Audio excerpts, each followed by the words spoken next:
Government? Yes. Opposition? Yeah. Thank you so much. Somebody reply. The panel of distinguished educators, ladies and gentlemen. Assalamualaikum warahmatullahi wabarakatuh, and a very good day to all of you who are present today in the Royal Malaysian University Debating Championship 2023. First of all, allow me to introduce myself. My name is Abdul Afiq, and I will be the speaker for this round. Without further ado, let us begin our debate session now. I will start first by introducing the debaters that will share out their arguments and suggestions to this motion. Representing the government team, I would like to welcome Ms. Sarah Yasmin as the Prime Minister, Mr. Haikal Daniel as the Deputy Prime Minister, Mr. Adam Muhammad Hafiz as the Government Whip, and the reply speech will be delivered by Mr. Haikal. Next, representing the opposition team, I would like to welcome Ms. Atifa as the Leader of Opposition, Mr. Ikram as the Deputy Leader of Opposition, Mr. Anas as the Opposition Whip, and the reply speech will be delivered by Ms. Atifa. Ladies and gentlemen, I will now introduce the distinguished adjudicators for this round. Please welcome the Chief Adjudicator, Mr. DJ, the second adjudicator, Mr. Wesley, and the third adjudicator, Ms. Chloe. Ladies and gentlemen, I am pretty sure that all of you have understood the ground rules for every debate session. However, please allow me to humbly remind all of us of the rules and regulations that need to be adhered to as follows. During the debate, please silence your mobile phone or any device that may produce disturbing sounds. For substantive speech sessions, the bell will ring once at the first and the 6th minute. At the 7th minute, the bell will ring twice. For the reply speech session, the bell will ring once at the 3rd minute and twice at the 4th minute. Ladies and gentlemen, please be informed that the motion for today's debate is this House supports the nationalization of telecommunication companies. To open the debate, I would like to call upon the Prime Minister from the government team, Ms. Sarah Yasmin, to propose the motion. Please welcome.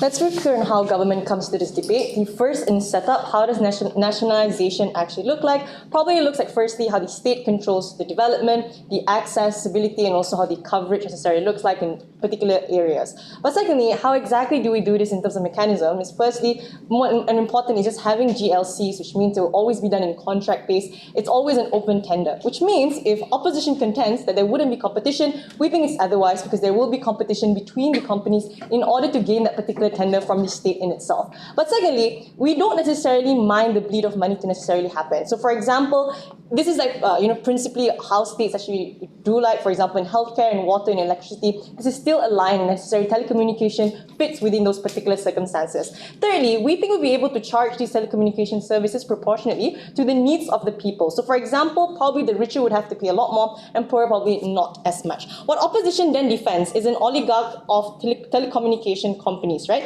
And secondly, the decisions of development of particular areas being in the behest of these particular companies simply because access isn't something that is viable at the point in which it is always under the hands of these particular companies who have profit incentives. Framing here is the necessity of telecommunication services makes an importance for the state to actually play a role within these particular instances. We think it's not only the access that comes exclusive under our side, but it's also the trickle-down effect at a point in which nationalization actually happens. Two arguments I'll bring in for today. The first is on the state's obligation, and I'll give you a second argument on how necessarily innovation and the improvement of telecommunication services becomes far more better under government's side. First argument on state obligation. What's the framing here? I'm doing the job for opposition. If they say corporations are good in itself under their side, I'm proving the likelihood of the harm in which if these particular companies are in the picture, they harm it, and the scale of impact at the point in which the state takes a role with the nationalization, that's when the benefits come. Why does telecommunication service is important for the quality of life of the people? people. Three important things.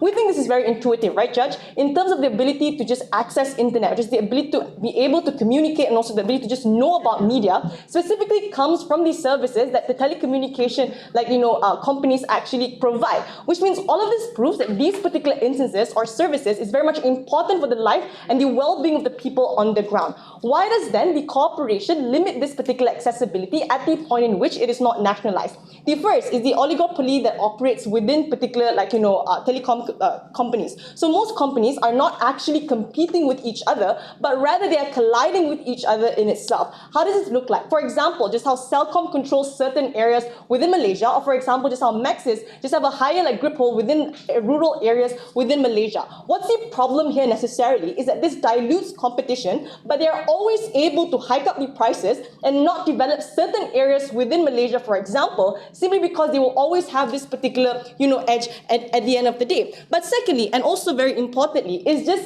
even if there's no oligopoly, we think that it will still have a lot of monopolies within these particular services. Why is this important? Because necessarily, these bigger companies would have always been able, had the option to buy these particular smaller telecom services or create partnership in itself. That's why recently we see Celcom and DG being a thing, simply because they are always able to have that edge out of each other. Thirdly, we think these particular companies or corporations will always be profit motivated, which means the particular rural areas that probably do not have enough profit in that particular area would have not been developed in those particular circumstances. That's why we have a lot of rural areas that just have a lot more of jungle or just forestry within those areas, have no line, or for example, do not have the ability to even opt into telecommunication service because there's no necessarily a use at the point in which there isn't development specifically in these particular areas. How does government then fix these particular problems? Few important things. Firstly, when state makes an open tender, it means that these particular corporations have to compete with each other. The clear comparative here just means that the likelihood to access for the people is far greater at the point in which you have this particular competition that isn't always colluded by the particular incentives that the particular companies necessarily have. But secondly, and most importantly, is that the states are just not profit motivated. So they would always focus on more access or more development, even if that means that the profit isn't necessarily significant. So these particular areas that are rural, for example, with no access, would have always been something the state had this particular obligation to go into these areas and develop that specifically. That's why we see, for example, DNB having 5G within Malaysia a lot more innovative, a lot more significant within Malaysia specifically because they have that particular interest. Thirdly, and most importantly, is just on accountability, right? We think simply because these corporations would have always had a higher incentive means that they're always simply able to pay for a lot of instances that are probably not benevolent, which was at the point which the state is the one taking the role. We think the accountability mechanisms are far greater specifically there. What I've proven here are two things. Firstly, that access is important, but secondly, the protection of the people specifically within those particular rural areas is something that we actually have in the government. I've proven to you the scale of impact and just the likelihood. But before I get to my second argument, Yeah, the open tender thing, right? It's a prerequisite for them to get the contract, but then the government is still the one who administers the implementation of the the company itself, right? Yeah. Yeah, and I don't see any problem in that. For as long as there is a competition for them to gain that tender, that's already the competition is a lot more healthier than whatever is present in the opposition, and we think the state ought to have a benevolent interest in those particular circumstances. Second argument here on the improvement of telecommunication service. What's the framing here, right? We think the urgency for rural areas to be developed only changes at the point in which the state is having a role within that particular interest. Why is corporation controlling the development and the research that becomes a lot more slower under their side? This engages if opposition wants to say all innovation and competition whatsoever. Firstly, we think it's necessary for other research and industries that need telecommunication services, for example, right? Things like AI, things like media control would have always needed, for example, the 5G connection in order for it to be something that is important. Problem here is because the supply chain within telecommunication, the plan that is there, means that you've always incurred loss of money, specifically if you are a corporation. So for example, if there's a new technology, you would have always had to rely on internet in order to get the best point of research, the best point of innovation, but you would have always had to wait for the development of 5G specifically from these particular telecommunication services. Or you end up paying up these particular companies in order to be able to get that particular change that you wanted, right? The comparative here is that when state controls it, we think the supply cost in the middle that necessarily happens at the point in which the research and the innovation happens. This is specifically when it is removed when the state is there. But secondly, in terms of innovation, we think the state has the stability in order to make it something that is tangible. This is the economies of scale, right? Corporations might lose money and probably not recover, but the state has a lot of safety net in terms of the ability to recover, to move money, or just to be in debt. These are the particular circumstances that the state has exclusively, and for all those reasons, it has to go to government. Thanks. Thank you, Mr. Prime Minister. Up next, I would like to invite the Leader of Opposition, Ms. Atifa, to propose the motion. Please welcome.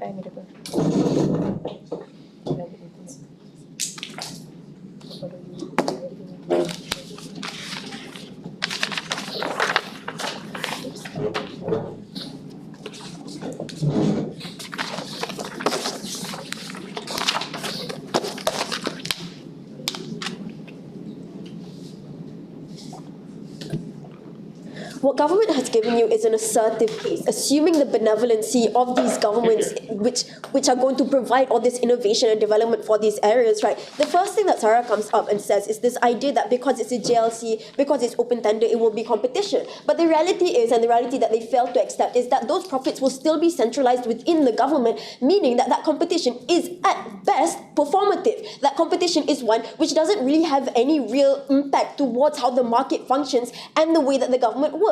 Because even if these JLCs are in competition with one another, it does not change the type of policies that the government is incentivized to do, or in other words, lack incentive to have in the first place. They tell us that accountability, tell us two things, right? One on state obligation and two on improvement of telecommunication. And they went on and on about the idea in this uncontentious way that telecommunications is important. Yeah, sure. But also they tell us, and one of their biggest pushes is that these people, the accountability is better simply because now it's on the government side. The thing is, this is assertive, and I'll explain to you in my speech here today why the accountability is inherently lacking when you allow the nationalization of these telecommunication companies. But secondly, they tell us about improvement in telecom. And again, this is wildly negative in their case. They just tell you all of these problems that exist in opposition's world, supposedly, but then they fail to tell you exactly why any of that will be better. They only have a one-off sentence saying that states will remove the interim in which you wait for the firms to develop. We'll prove to you here today why it's in fact these private firms which have better incentive to do this. So what is the real problem here today? Understand that one, it is obviously the price of the telecommunication service, but also the possibility of data leaks. But most importantly, understand that telecommunication is in fact one of the biggest tools of democracy. This is where most information, collective action is conducted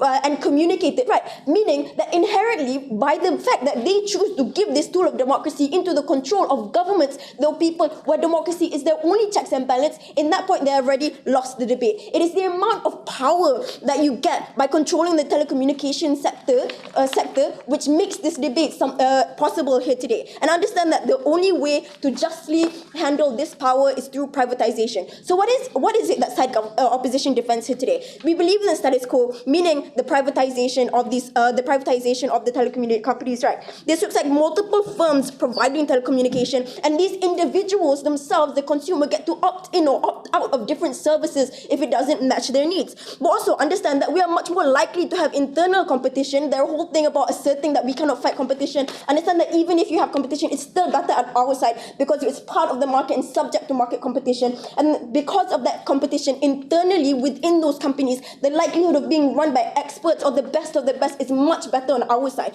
But also understand, again, it's subject to the market, which means they are pressured to be appealing to consumers in ways that the government will never experience. The price is impacted by supply and demand. Understand that the comparative on the side nationalization is that government sees every firm in the telecommunication market converted to JLC, wherever, right? But also understand that they are no longer the part of the market, and the government themselves are the ones which control the board of directors, but also now have access towards the data that lives within those telecommunication firms. Understand that your bureaucracy is now the government, and you no longer have shareholders, which are such an imperative part of the private firm system, right? So what are the metrics of this debate, right? The burden on both sides here today is to, one, prove that your side has better internal and external accountability, but secondly, prove that your side can be effective and efficient at providing good services. But before I continue, sure, I'll take that POI. If the state is so corrupted, it also harms your cases. Well, why would it be regulated under your side, and why would it monopoly become at its worst under your side? Understand that even if the state is corrupted in both sides of the world, the incentives, the structures that we have protecting these telecommunication sector from that corruption is much better when you give that power to the private firm, and I'll get to that in my speech. 3 things I'll tell you here today. Number 1, how we provide internal checks and balances. This is on account of the individual, why this individual is better able to protect themselves. Second, why our side has better external accountability, which means these firms themselves keeping each other in check. But third, why their side is so much worse, and even in their best case scenario, they still cannot claim our benefits. First and foremost, why we provide better internal checks and balances from the perspective of the individual. Understand that firstly, the individual has the choice to opt in and out of services, which means if Celcom DG is an asshole, then I can opt for Maxis. My ability to choose something else, given that I am put in a bad situation, is one which on principle is justified, meaning you taking away that choice is one which is inherently unjust. But secondly, understand that it's much easier. Oh, and if they want to fight that, you can choose another JLC, you're still under the government, it's the same thing. But secondly, it's much easier for you to call out these private firms, right? One, legally, meaning the ability to sue a private firm is so much better than the government, because fighting the government is just inherently difficult, right? But secondly, understand that even informally or online, whether it's through boycotts, whether it's through these online campaigns, it's something only possible on our side and much less likely to be censored because you're not calling out Anwar Ibrahim, right? But third, understand the narrative against private firms is just one which is so much better in terms of checks and balances towards these firms, because individuals tend to be much more rational when it comes to these non-political issues. Fighting with Celcom has nothing to do with my religion, with nationalism, with my race, meaning that in their world, the much more likely outcome is I'm still going to support this because Anwar Ibrahim is Muslim and I don't like non-Muslims, right? Sit down. But secondly, why is it that on an external level we have better accountability? Understand that one, we're subject to market competition, which means that these people have this incentive to appeal and be good actors because they want more people to purchase and support their company, right? But second, there is just a general better implementation of laws against private firms. We see the government take action against these private firms every single day. This is not the same type of action which you can get in their world. But also understand, thirdly, the stakeholder structure itself is one which has a strong trickle-down benefit. The fact that your company is reliant on you being a good actor rather than acting in favor of the government is now one which allows those checks and balances, right? So what are the impacts, right? Understand that one, individuals are more incentivized to hold these companies accountable, but secondly, these firms themselves have a greater incentive to be good actors, which looks like providing cheaper services, keeping data as private as possible, improving structures in rural areas, innovations, on so forth. The incentives are better on our side. Now, why is their world so much worse, right? Understand that one, on principle, you allow the government to control an essential tool of democracy, which means the government now has the power to censor and control information, investigate those questioning them, and increase capacity for abuse of power. But secondly, understand that you have a significant reduction of structural incentives to be a good actor, because things like votes, things like media have not been effective in ensuring that governments will be good actors in the past. Hadi Awang is not being called out for the yellow water in Kelantan, so I don't see why this would have any structural change on their ward. Meaning that even in the best case scenario, where the government is benevolent, despite no structures to do so, on principle, their mechanism is one which cannot be implemented for the sake of democracy and for the sake of choice. For all of those reasons, opposition wins from start. Thank you. Thank you. Now, I would like to welcome the Deputy Prime Minister from the government team, Mr. Haikal, to continue proposing the motion. Please welcome.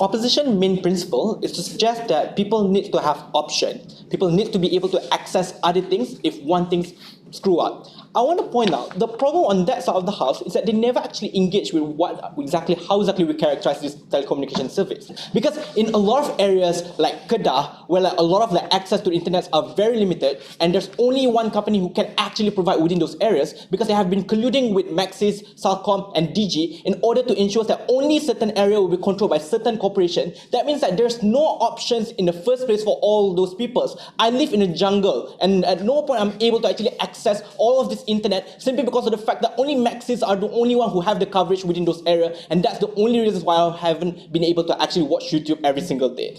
Let's be clear on one thing. Their biggest contention or biggest harm in this debate is that these states will have access to your internet or to your data, or what's worse is that they're going to censor all of the things that you want to say. First, I want to point out that on that side of the house, even if it's true that it's about like the data leakage, it will still happen on that side of the house. And I want to point out that a lot of corporations do actually have a worse incentive to actually like control your data. Why? The first reason is because they already have terms and conditions that says that in order for you to be able to use this internet, you need to actually consent to us using your data, which means that they have full autonomy over your data. At the very least, on our side of the house, if there is a leakage of data or information that happens, people can hold accountable. People can question the government. Why exactly all of this happening? And the government, when they are under fire, they have to take action. How does it look like? It looks like when like My Sejahtera literally leak their data, what happens is that the people on the ground literally hold them accountable to a point where they voice out their opinion, and to a point where like the My Sejahtera have to be improved and have to make sure that their security are better. That means that on our side of the house is much better. But more importantly, on that side of the house, a lot of like this corporation actually sell their data. And the reason is very simple, because they are profit motivated and they have full control over all of data, which means that they are more likely going to sell your data on that side of the house. And they cannot simply say that that's not true, right? Because this like literally happened not only like in the Cambridge Analytica issues, even in Malaysia, where Celcom has been caught literally selling all of their data to a lot of like users, to a point where people find out that all of this data has been sold out, and their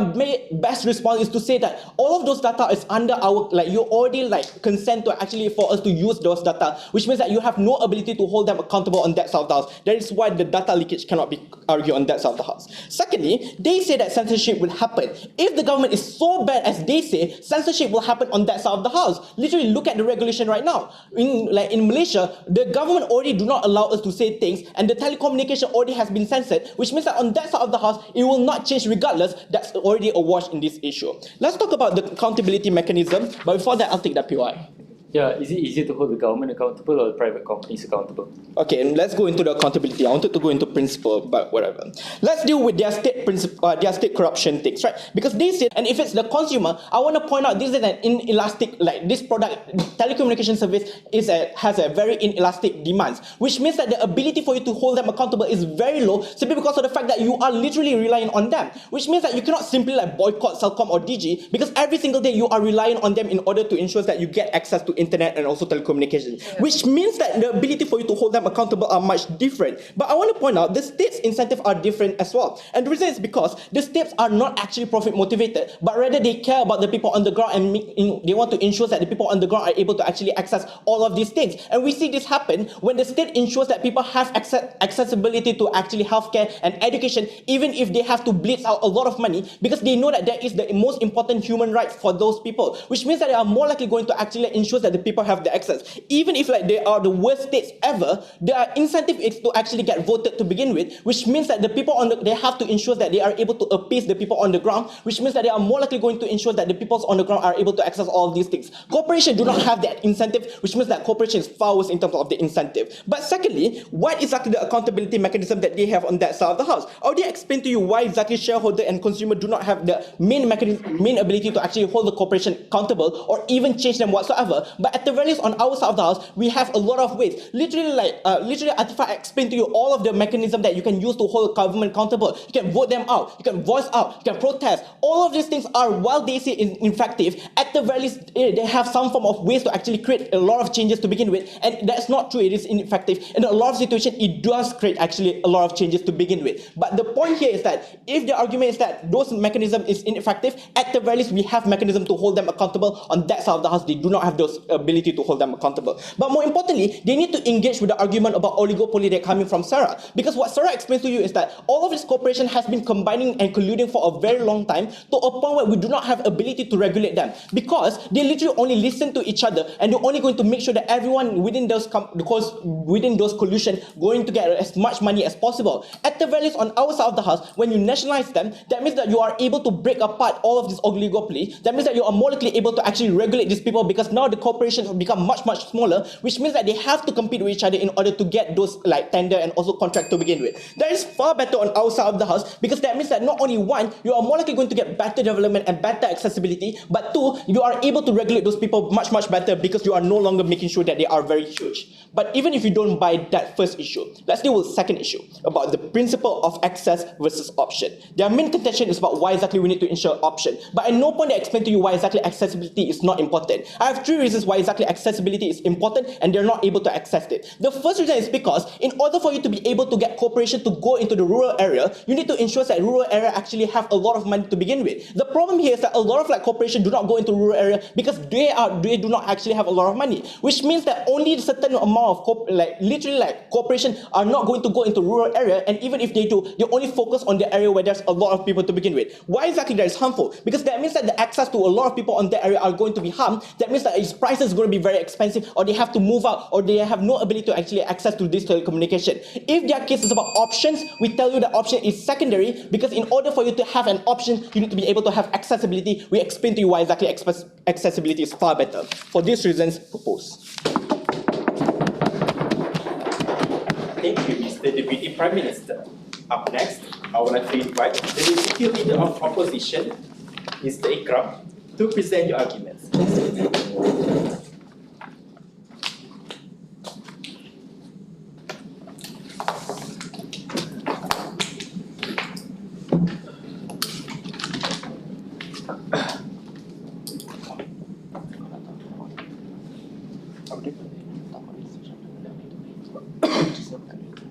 Mas and Khazanah are on the verge of bankruptcy, and nobody can do anything about it because they're GLCs and they're basically personal piggy banks for certain politicians, right? Here's the essential framing coming from GovBench, is that we're going to ensure that it's an open tender and it's a GLC, and therefore this ensures accountability. Let's frame them out of this debate first. Firstly, note that under the framing itself, it only ensures accountability up to the point in which you get that contract, meaning to say that it's only competition until the point where you get that contract. Therefore, any accountability that comes in their world only exists to that particular extent. But secondly, now let me tell you why exactly, even in that limited amount of accountability, they don't get any accountability to begin with. Note that oftentimes the open tender mechanism, particularly within countries which are less democratic, don't have proper checks and balance mechanisms. We don't know what are the considerations that the government takes into account when choosing a particular company or not. There's been many shady deals that has been done whereby newbie companies are given billion-dollar contracts just because they are close to certain politicians. This insofar as this analysis has not been given, their framing works under the assumption that an open tender mechanism always ensures accountability. But secondly, note that even under their own mechanism, this gives more of an incentive for companies to be political buddy-buddy with other politicians to ensure that they get that contract. This looks like securing funding for certain politicians that, hey, I'm going to fund you for certain campaigns insofar as you give me that contract, especially given that they have not characterized exactly how does the open tender work. If this comes in weight, that's new matter. But fourthly, note that at the very point in time, even if assuming that there is going to be, a perfectly accountable open tender mechanism, this is when companies are able to hold the government accountable. You can't kick them out, because the moment that you say that you want to kick them out, that's when the companies are going to threaten the particular government that, hey, I'm now going to fund the opposition party in the next election, and therefore this creates the incentive for the government to not want to kick out stupid ass companies that don't provide telecommunication service. I'll take you at 6. Okay. First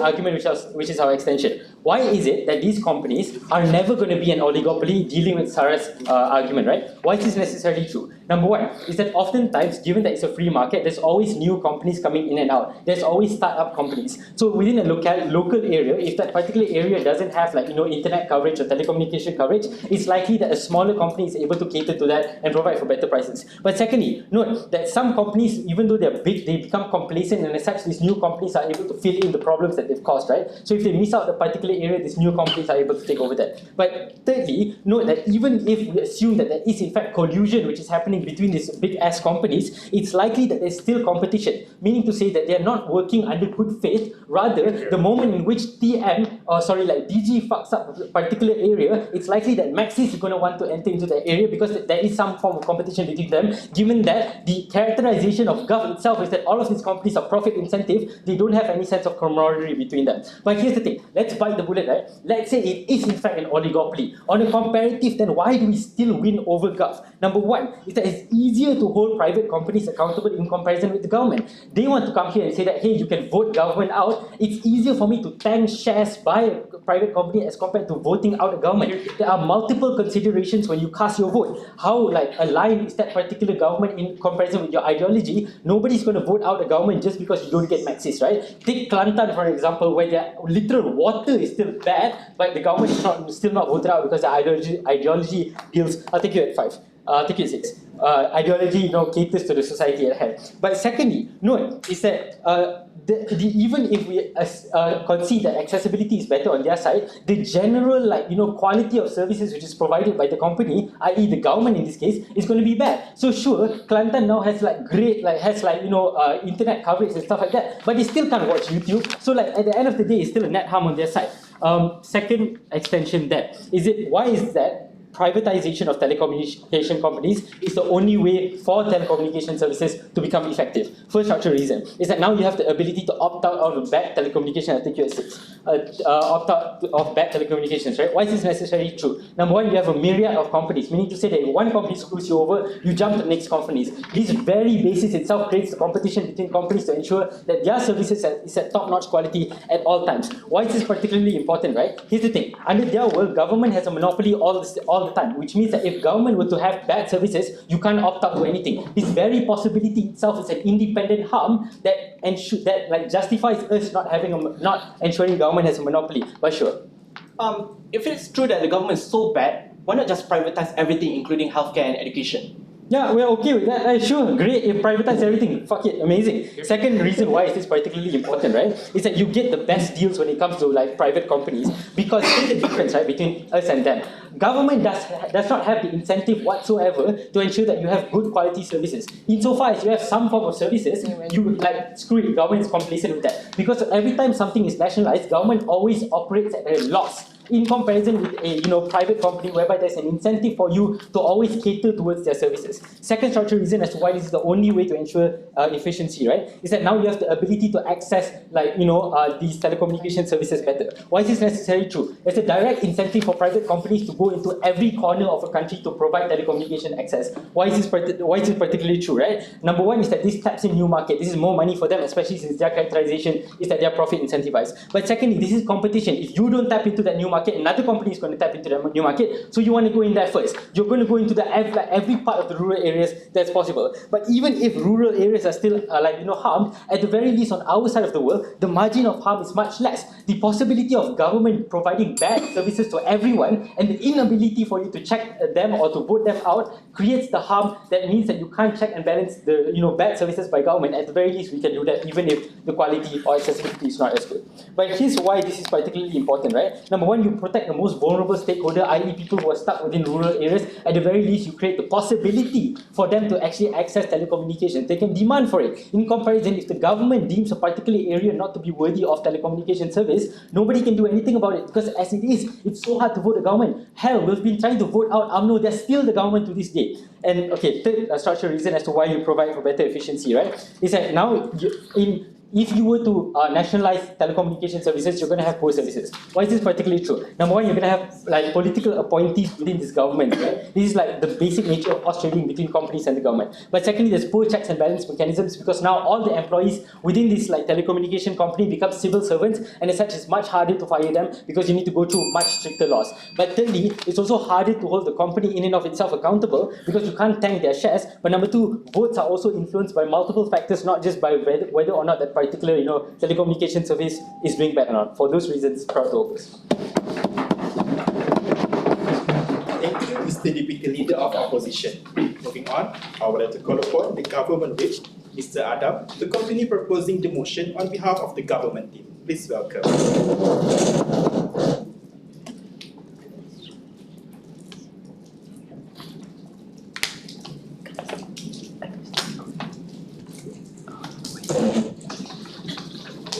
I'm just going to do a quick reality check. If consumers use Maxis, which is probably the best telco company, but also one of the worst ones, their alternative is U-Mobile. Sure, U-Mobile is very cheap, but how strong is U-Mobile? We don't know. Some people cannot even do live streaming. Some people cannot even open Twitter, for example, on U-Mobile on certain areas. Or maybe if you go to KL, then only then U-Mobile can actually function. The problem here is that, contrary to what opposition said, telco companies don't show up like AI companies or Bitcoin companies out of nowhere. They are long-lasting companies that probably need a lot of capital to invest in certain areas, also to find suppliers for telco machineries and whatnot, and also to get a good consumer base that can actually trust the options in the first place. Like in Malaysia, we had some telco companies like Time, for example, barely surviving because people choose Unify or I don't know, Maxis at the end of the day, right? What it means is, if there's silver linings like startup companies, then obviously you cannot create the supply and demand that the leader of opposition actually talks about. Two issues I'll talk about today. Number one, whether telco necessitates nationalization. Secondly, how accountability is much better on our side of the house. But let's just deal with the whole silver lining bullet that came on the side of opposition on startup companies, right? I think because of the fact that I've already established that it's hard for you to compete with other companies that are long-lasting, I think the problem here is that oftentimes, if for example, you have a good startup company that can probably compete with other competitors and that provide alternatives for consumers to choose from, the easiest option for big companies to do is just buy them out. And that oftentimes happens precisely because of the fact that maybe big companies can drive down prices so low to the point where these startup companies can actually compete and they'll be out of profit. And because of that, oftentimes these are the same companies that can probably survive, and it makes monopolies getting bigger by the day. First issue then on why is it that telco necessitates nationalism. I think we gave you two big points here, panel. On the side of government, I already proved to you that companies oftentimes collide. I think the impacts here is that A, control areas by telco companies lack choices, and this affects the choices of consumers themselves, which is a principal right that they ought to have when it comes to using telco, right? Because I think it's just more than being able to FaceTime your partner, for example. It's also used for educational and work from home services.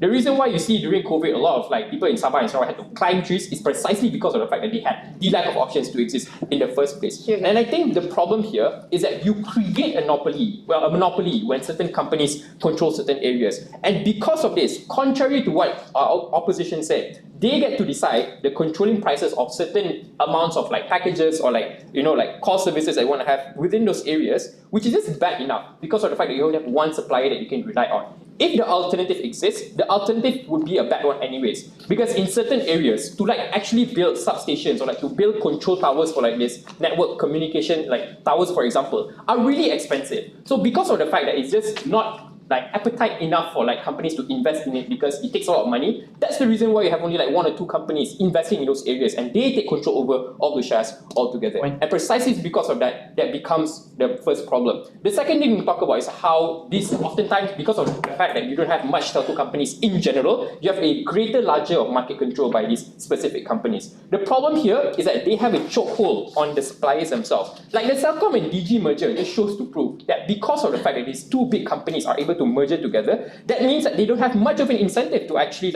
improve on their services. Because A, the alternative is probably much expensive in general, or number two, the alternative just doesn't exist for them at the end of the day, right? Yeah. So obviously, not only do you shorten the amount of lifespan, the telco services that you create for consumers to actually meaningfully interact with, but also number two, you don't give them much power to actually call these companies out in the first place, precisely because of the fact they have a lot of money in general. Yeah. So the reason why all of this is important, panel, is because assuming both sides of the house, we still have telco companies, people still want to use telco meaningfully. The question now is about efficiency. We've proven to you in two different speeches that when it comes to efficiency, states have the better incentive to do so because of the fact that we are not profit incentivized, because we know already that welfare is a liability, but we do so out of this, the obligations we owe to the people because they pay our taxes, because they voted us into power in the first place. What is opposition's biggest attack to this? Data lakes. Okay, companies, this is really illogical because companies sell data all the time because data is the next best lucrative thing apart from oil, for example, right? So if, for example, states were to leak data in the first place, I'm pretty sure this is going to be brought up into light by whistleblowers, and this will be a political suicide because states will know that people really value their privacy and data. So obviously they wouldn't do this at the end of the day. But the second big problem is, what even is this data, right? Is the state actually facilitating who they're communicating with, what websites they actually look for? If, for example, they open a certain XXX website, it will obviously be blocked by the state anyways. But sure, Ikram. It's still lucrative for the government to leak data and it's harder to hold them accountable. Why is leaking data not going to happen in your world? Because states don't care about profit. States are willing to lose money in the event where they nationalize stuff, precisely because of the fact that they use that money to make welfare, right? Because this is the most logical thing ever. But also, if it were to be true that governments were to fail in a certain point where they lose a lot of money in the first place, I think it's still relatively okay precisely because in the economies of scale, states oftentimes has more money than compared to companies at the end of the day, right? So if a company were to fail, which objectively ruins the happiness that consumers get from using certain internet services, at the very least, government mitigates that. The second issue I want to talk about is in terms of accountability, because I think this was the most contested issue that was brought up into this debate. First and foremost, opposition contends this idea that companies are beholden to consumers and therefore they are likely going to be benevolent and make things cheaper. I think this is not true for two different reasons. Number one, if there were enough competitors in the first place, then of the same level, then obviously the same amount of supply and demand would be good, and companies can regulate prices that are good for individuals. But I think the main problem here is precisely because of the fact that these are the same companies that are just limited amount of companies in general. That's the reason why they have a large share of control. This means that consumers will always be straight away because of the fact that there are no other alternatives that exist for them, and also supply and demand doesn't work if you have monopolies. The second thing that came in from the side of opposition is that, well, you can just sue the companies. Number one, how? Companies are mega rich companies, right? They have a lot of money, they can afford the best of lawyers, they can literally harass its customers, and at the end of the day, the consumers are left with nothing but their very terrible internet plans. At the very least, on the comparative, we have number one, transparency, because I think that's what companies value all the time, and they are beholden to explaining all of the info towards their voters. But also number two, states derive their legitimacy from the voters themselves, which gives more incentive for states to be transparent with whoever it is that they open their tender to, and how they effectively make this internet good for everyone. For all those reasons, proud to propose. Thank you, Mr. Government Whip. Moving on, I would like to invite the opposition whip, Mr. Anas, to present your arguments. Please welcome.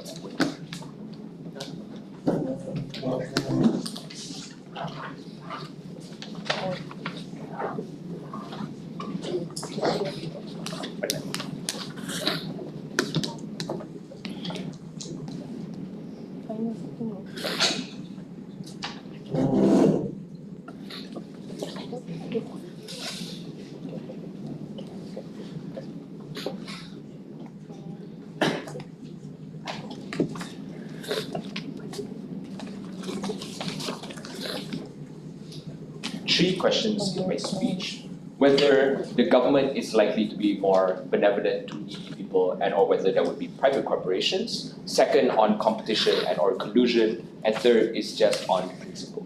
Now let's begin with whether the government is likely going to care about you. I want you to look at your notes panel and try to look for general reasons that side government has given you as to why it is likely this actor would be benevolent. You wouldn't find any, which is extremely indicative of the assertive case they've given to you. And in fact, let's flip it, right? We've told you generally why the government wouldn't even care about needy people in the first place, which is just that these individuals oftentimes have the least political will. What does this mean? This means that governments who already have preferences towards catering to greater voter audiences are unlikely to care about these individuals, because it will be in your Kuala Lumpur where there will be bigger numbers of individuals who are likely to vote you in. It will be the same individuals in Kuala Lumpur who are those who are educated individuals, ones who can actually identify what's going on and call you out on it. And it's this very big number, educated individuals who can call you out are the same reason why the government is going to preference these individuals within these particular states. And we don't see any reason why the government would care about people, say, in a rural area, considering it wouldn't be someone in some really remote kampong who will suddenly vote Anwar Ibrahim out. It'll be those in the metropolitans. But before that, yes. Wouldn't it be wiser to actually help the people in the poor, in the rural area, because technically there are a lot of number of people that are actually in those rural areas and they are more likely going to vote for you? Absolutely not, because it is much more easy to cater to these people by more corrupted tactics, giving them cash handouts. Now, I have no idea why this is suddenly a reason why they would use this to cater to these individuals, especially when it is much more of a viable option to sell to those who are educated within these particular metropolitans. But that's why governments generally won't care. They try to push to you in first that national or that private companies wouldn't care. Why is this untrue? two reasons. Number one, that there is in fact demand which exists within these particular rural areas. Like, note the modernization which is in fact occurring in Sabah and Sarawak. Like, more oftentimes than not, these are the same individuals who are starting to purchase laptops and who are starting to modernize and upscale their particular businesses going online. We tell you this is a very fruitful advantage for these businesses to take advantage of, considering the high demands. And it's because B, it is just for profit. Like, considering these markets are growing, we tell you it is highly likely that these, say, businesses will want to, say, co-opt that then. We tell you that it is highly unlikely that these governments will literally care about people within kampongs, considering they can cater to these individuals much more easily, and considering it is harder to cater to individuals within, say, metropolitans. Let's talk about collusion and competition. Side government tried to push us the burden that there will in fact be oligopolies, right? Let's look at that. Generally, they told you that it will look like several firms working together, therefore they will be able to share their markets and allocate, say, certain districts for another individual. They fail to tell you, however, any structural reasons as to why this is likely. I think Ikram strategically told you why this is extremely unlikely to happen, considering their businesses. But let's just continue to flip it, right? We tell you this is extremely untrue because it is risky. Three reasons then. Number one is there are already laws which exist against anti-competitive actions. We tell you at this very point, it is highly likely these cases will then be brought to court, assuming they were to collude. The only response then is that it is unlikely people on the ground will have the facilities or capacity to bring these people to court. We tell you it is not going to be some random person in KL who will bring you to court. It will be another firm who will in fact have the capacity and will in fact have the monies and lawyers to bring you to court. Because if I find out one of my competitors is colluding, all I'm going to do is say bring them to court and then pour all of my monies to get them out of the market panel. And that's the very point in which we tell you these individuals would in fact be deterred from actually, say, wanting to collude with opposing parties. But second is that it's just a loss of profits. It wouldn't look good on your CV, or rather to go to your shareholders and actually say we're going to be colluding with this particular firm, especially considering you're trading off a large amount of market shares. We tell you these are extremely important market shares that stakeholders or rather shareholders wouldn't want to trade off. But third, that these agreements aren't binding. And I think that it's really strategic that what we told you on our side. Note how these non-competitive agreements oftentimes don't come in agreements and or forms, and even if they do, they are literally just non-binding agreements. That means these individual companies are likely to turn their backs on their particular agreements, the point in which they can continue to make more profits within particular areas. We think these are exactly the point in which we do in fact manifest the benefits on our side. That is, we do get the benefits of a free market then. But even if there was to be an oligopoly, I think the weighing then would be which side can better hold these individuals accountable. I think the strategic thing that we've told you on our side is how accountability is much more better done when the only factor is what choices you have within a particular market, as opposed to, say, personal preferences of who your politicians would look like and are literally going against, say, the dynasties that is Barisan National Panel. That's generally what we told you about oligopolies and why that likely wouldn't happen. What did they tell you? They told you generally that we'd much prefer to have a monopoly that is run by the government.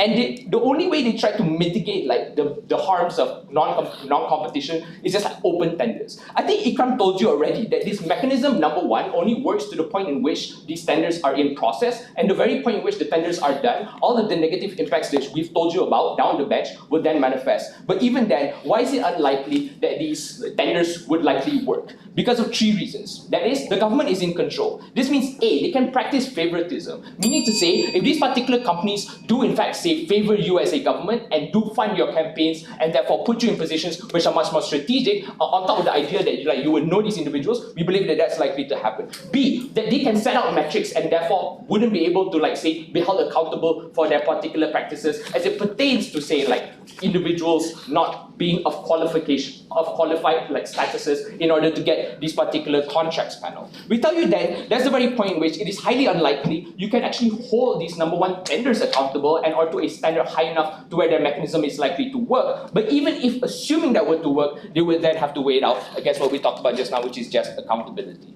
Last, on the principle of access. Generally, Haikal just told you that the principle of access is something which is necessary and corporations wouldn't go to rural areas, therefore it wouldn't be fulfilled on our side. I think we sufficiently told you why it is likely that these people will be entering into rural areas and why it's unlikely that their government will even go into rural areas. But let's weigh assuming we don't enter rural areas. The weighing then panel is what Atifa told you in principle. We much prefer giving people no access within these particular areas in comparison to giving the government a tool of democracy, something which has a much more bigger magnitude in harms, and therefore we much prefer that trade-off. Thank you.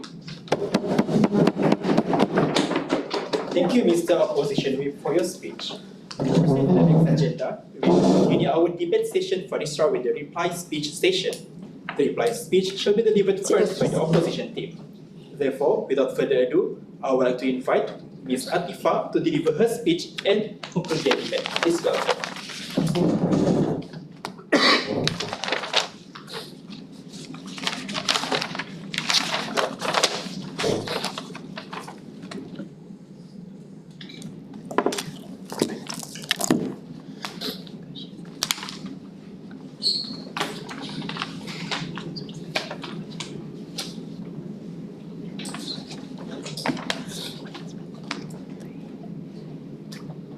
Side government here today has chosen to have a rather parallel debate, refusing to engage with the questions that we constantly ask them, but also asserting most of their case. What we get in the end is their case being fully assertive, while all of the harms being put onto us, giving them one big negative case, failing to prove any of their benefits, right? So, which means even in our worst case scenario, even if all of the harms that they've told you about our side are true, we still prefer this world due to our ability to provide those checks and balances, but also our ability to provide that efficacy, right? Now, two clashes in this debate here today. First, on the issue of accountability, and secondly, on efficacy itself. First, let's talk about accountability, right? A couple of questions here. Number one, is the competition on either side equal? Because Sarah came forward telling us that this competition matters, clearly if she's trying to run into the first speech and tell us that this competition still exists. But understand that this competition is not one which is equal, because even if these GLCs compete with one another, we've told you that these profits are still centralized and controlled by government policies, which means the effect, the level of benefit that competition provides is marginal compared to what our side provides, due to the fact that these private firms will be part of the wider market. But second, understand that on the issue of oligopolies, right, which is the biggest harm of our side,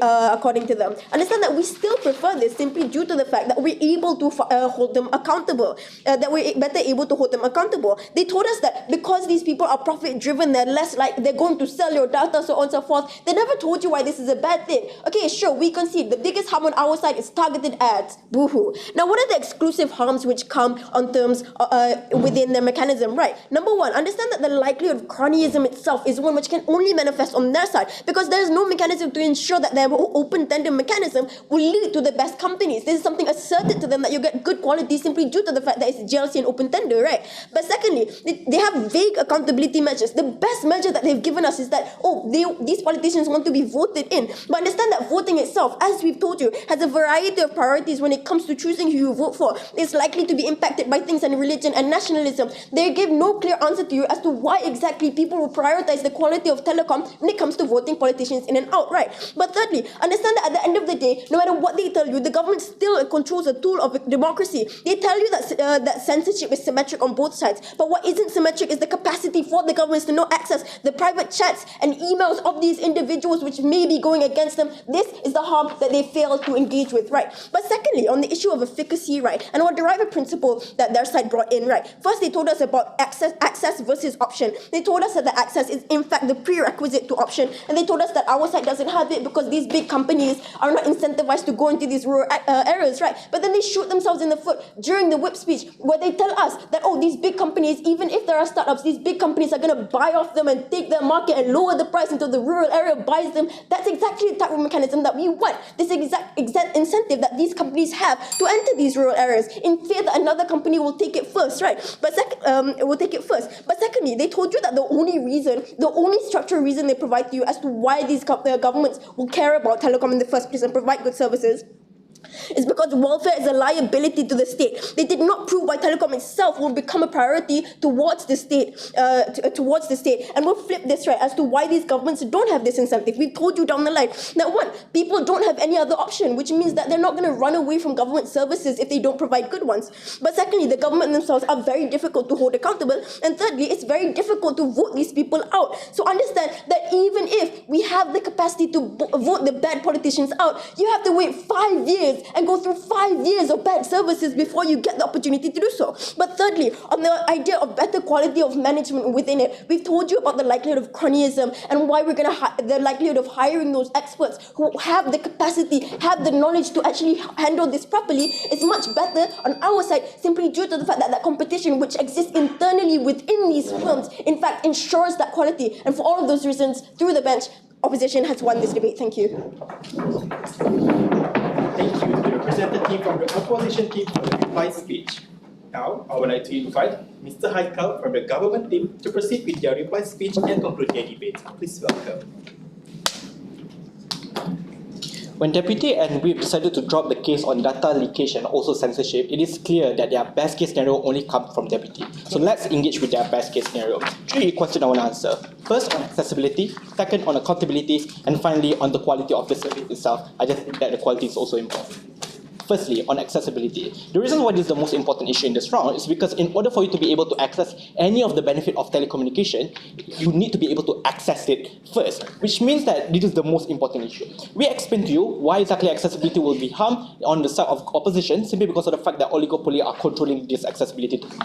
What are their responses? 5 things. I'm being charitable here. The first is that they suggest that the startup companies exist. I think Adam's response is very clear and very easy. In order for you to start up a telecommunication companies, it is very expensive. And the reason is because a lot of infrastructure that you needed to actually be able to start up this company is very expensive. Not a lot of people who actually would do it. Like, for example, in order for you to have a telecommunication service, you need to be able to have a satellite, which means that you are unlikely to be able to do it. Secondly, if their claim is that there will be a competition that exists between all of these companies, and their suggestion is that they will not collude, that is not the case, because it doesn't engage what I explained to you. Because in order for them to maximize their profit, it is better for them to be able to have specific targeted market audience that they don't have to actually compete with each other, because that means that they're able to ensure their the amount of profit and the amount of cost are much lower, which is why Celcom and DG and also Maxis, or back then, they literally do not actually compete with each other, and they only focus on certain areas simply because of the fact that they're able to reduce their cost and maximize their profit because they don't have to compete for the same audience. The third thing that they suggest to us is that,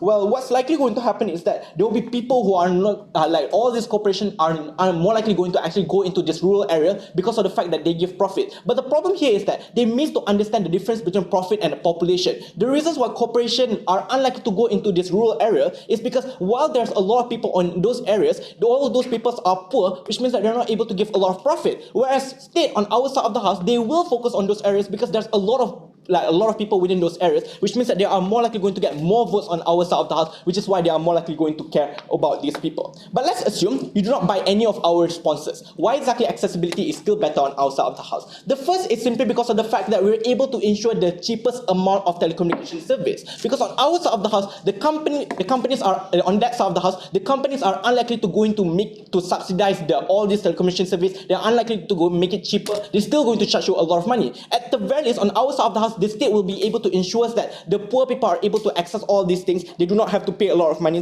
which means that the accessibility is far better on our side of the house. But second and more importantly, in terms of the state, the ability for them to be able to have accessibility is that they need to ensure that they get as much vote as possible, which means that they have to actually increase the coverage to begin with. This is why when Maxis and Celcom do not want to enter Negeri Sembilan's rural area, Rais Jatim decided to actually ensure that the people in Negeri Sembilan are able to have access to internet, because that was the tipping point of his political career, to a point where he became a political dynasty within those areas. If people don't hate it and if people don't complain about it, it's probably because it's good, not because you don't have enough accountability. Second issue then, on accountability mechanism.